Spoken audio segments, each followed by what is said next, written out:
Welcome back to This The Pick, Welcome to show you guys. and we're going to be doing our recaps. NFL is going to be our first game we talk about, and the Rams and the Chiefs will be first game we talk about.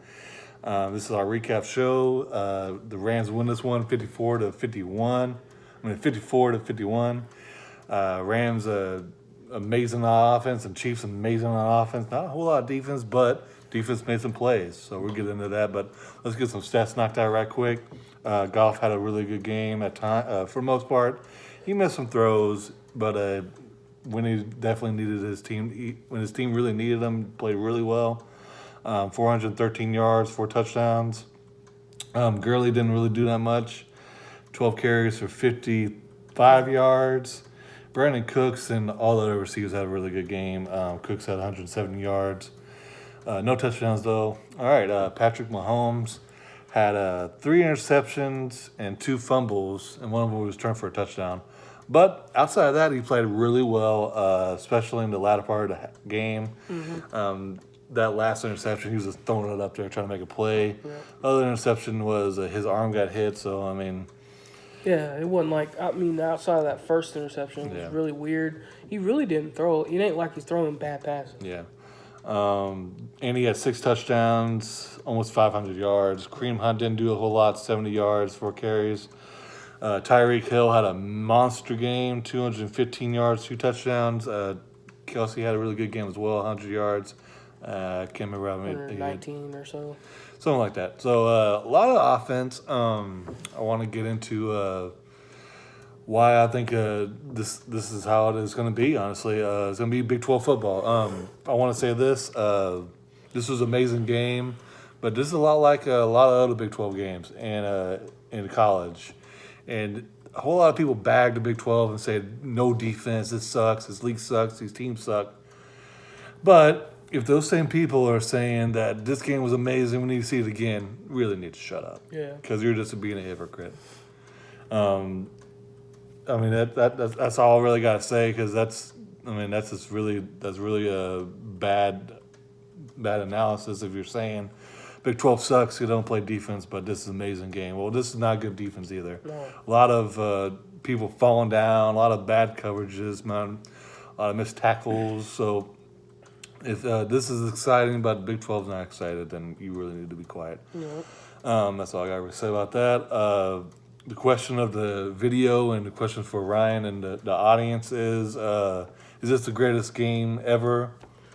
I wouldn't say the greatest game ever, but it's on that map. It's definitely in that range of being one of the greatest NFL games ever. Of course, I think it now is one of the greatest Monday Night Football games ever. I definitely agree with that. Yeah, man. If you love offense, this is the game to watch.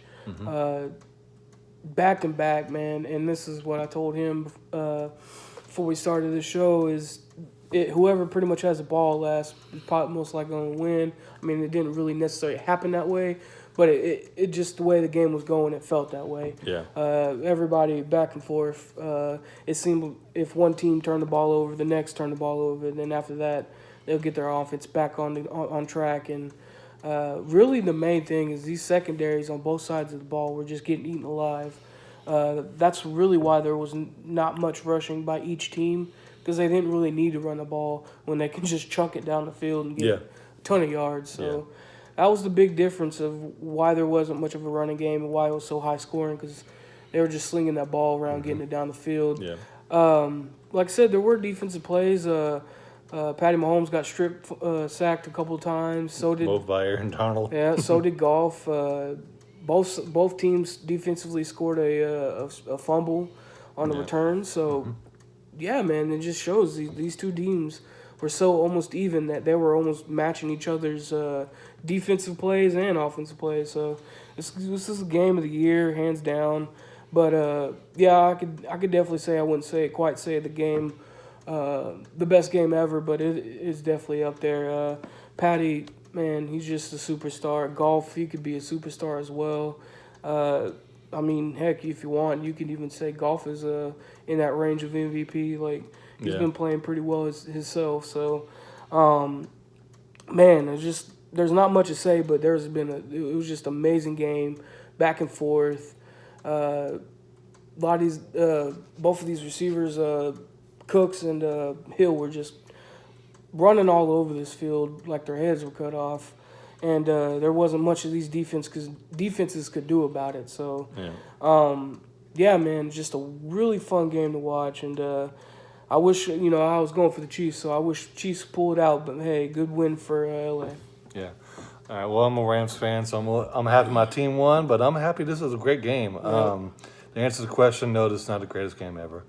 The stakes are not high enough in my eyes for it to be the greatest game ever. But yeah, one of the greatest regular season games ever. I can definitely say that.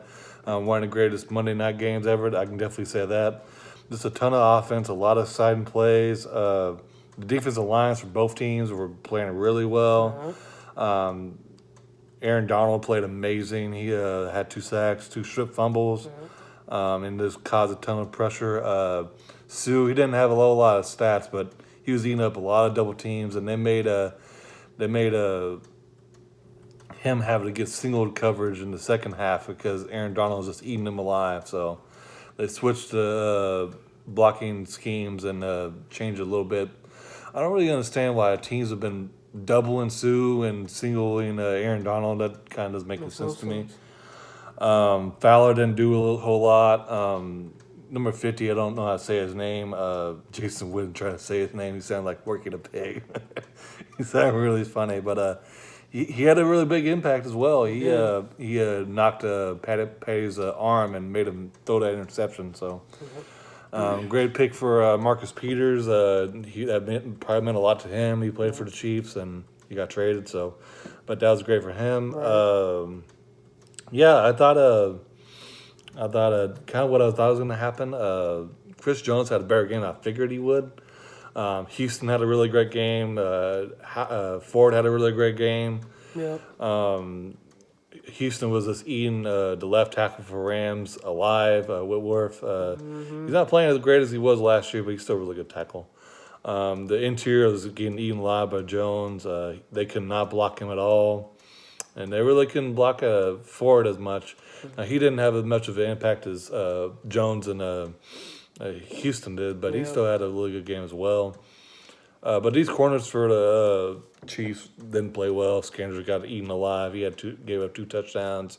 Could have catched interception that kind of might have changed the game. And it would have. probably won the game for the Chiefs, but he did, and he dropped it, and that's all the cookie crumbled. My player of the game was Jared Goff, I believe, and Patty Mahomes, and they both played really well. So, that's all I really got to say about this game. Amazing game. Both teams are probably going to see each other maybe in the Super Bowl. But I definitely think both have a chance of being in the Super Bowl. So the Rams going to get past the Saints. That's not going to be easy. But and Chiefs got to get past the Patriots, and that's not going to be easy either. But I can definitely see this to be a rematch in the Super Bowl. Yeah. Oh, yeah. It definitely had those implications. Like, that's how big magnitude this game was. It is a big impact. Sorry, Ryan. This might help each team for home field for both teams. So if the Saints trip up and lose another game, and Rams don't lose a game, they're going to get home field, and that's going to change the whole dynamic of the playoffs and the NFC in my eyes. Because if the Saints get home field, it's going to be really hard to beat them. But if the Rams get home field, knowing LA fans, that's going to kind of change the dynamics a little bit for the Rams. They might not get as many fans as a normal home team, but maybe they'll come out for a playoff game. And for the Chiefs, they cannot let the Patriots get home field. If they let the Patriots get home field, it's not going to be easy for them to get to the Super Bowl. But if they can get home field, I think the Chiefs are going to the Super Bowl. Because the Patriots are great, and Tom Brady is a GOAT for the most part. But they struggle. He struggled latter part of his career on the road. They lost to Denver that one year. He got smushed, and when Denver went and got smacked by the Seahawks, that was a road game. And other road games, he's struggled as well. So they haven't been as great on the road, but when they're at home, they're a monster. And if Chiefs really want to go to the Super Bowl, which I definitely think they want to, they need to keep home field. So they can't be. I don't think they can drop another game and get a home field advantage because the Chiefs, Chargers, still playing really well. Can never count out the Patriots. Steelers playing really well as well. So definitely want to see who gets home field and who gets the Super Bowl on both sides. Yeah, they definitely can't really afford losing too many more games, but I don't really see them losing too many more. Cause yeah, man, they kept up with a really really good team. Like I said, that was my question going into this game: is how well can this Chiefs defense play? And they actually played pretty solid. I mean, I know the score the score don't indicate that, but Yeah. for for a type of game like this, they made some really good plays. Yeah. Like he said, Houston was stepping up, playing really well. And this is one of his first games. I think it might I have been think the first game. or so, yeah, something like that. And Getting back from an injury, so that's amazing performance by him. yeah, absolutely. And Chris Jones, man, week by week, he's getting amazing. He has a sack in the last 7 games. Which He is has crazy. I didn't know that. 8 overall, which is insane. I think he might have 9 because I think he had 2 sacks in this game. Oh, you're right. I think yeah, because he fumbled Jared Goff. So And he yeah, sacked man. him other times. So. Yeah, man. So he's been balling out this season, looking really good. But they definitely got both sides of the ball for these teams. If they want to get better on defense, they have to get better in the secondary on both sides. Yeah, he had 2 sacks. Yeah, on both sides of the ball for LA and for Kansas City. They want to make it tougher on teams. They got to get better in that secondary. But outside of that, these lines for the defensive lines for these teams has played really well. But yeah, they definitely struggled in the secondary. But if they can get their secondary on both sides of the ball playing a little bit better with those lines, then both of these teams can be even that much more scary. Because they did, man. Even though the score don't indicate it, they made on both sides of the ball on defenses. They made plays, so it wasn't like it wasn't no defense at all. So Yeah. that was really good. That's what made the game even more fun. Is defense came to play and make big turnovers as well. So yeah, this was one of the funnest games I've seen in quite a while, especially with how it was going back and forth. But yeah, man, great win for LA and Chiefs, man. If they keep rolling, man. Yeah, and go off of what Ryan was saying. If Eric Berry can finally play this season, he's That'd be a big been difference. recovering from his Achilles injury, and To lead for the Rams. to leave for the Rams. If both of those players could come back and make an impact, that changes the dynamic of both of these defenses. Oh yeah. So yeah, that's really all I gotta say. Amazing game, best game of the season so far from my Oh, eyes. absolutely. In my eyes as well. That'll do it for me as well. Please comment, like, subscribe. Of course, we'll love to hear your guys' thoughts and opinions. We'll see you on the next one. Thanks for watching.